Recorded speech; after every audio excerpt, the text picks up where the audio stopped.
Hi there. So I have a wagon and there's just not enough clearance. So for the wheel, just by a little bit, just because I was using some scrap parts to rig this up.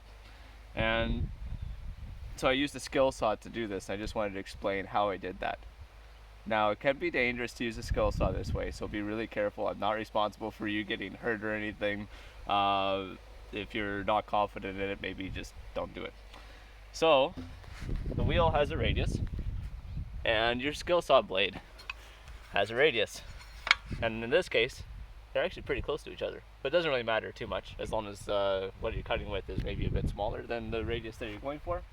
And what I did is I held the blade on an angle, like away from you, doing a sweeping motion.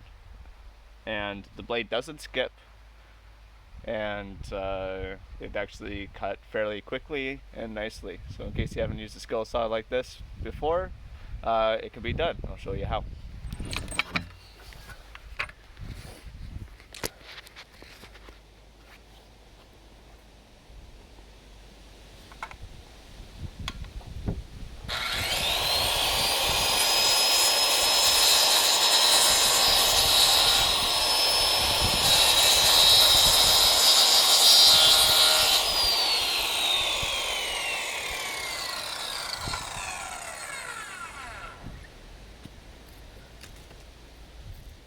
I don't know if you saw that because of that leaf. I'm just going to do it again.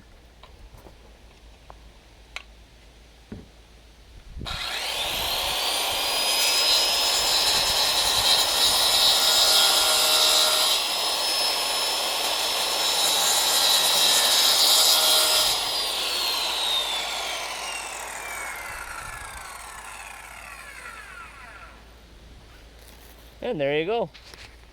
Just don't be greedy with how much you're taking off. Little bits at a time, and don't forget to wear your safety glasses. Bye.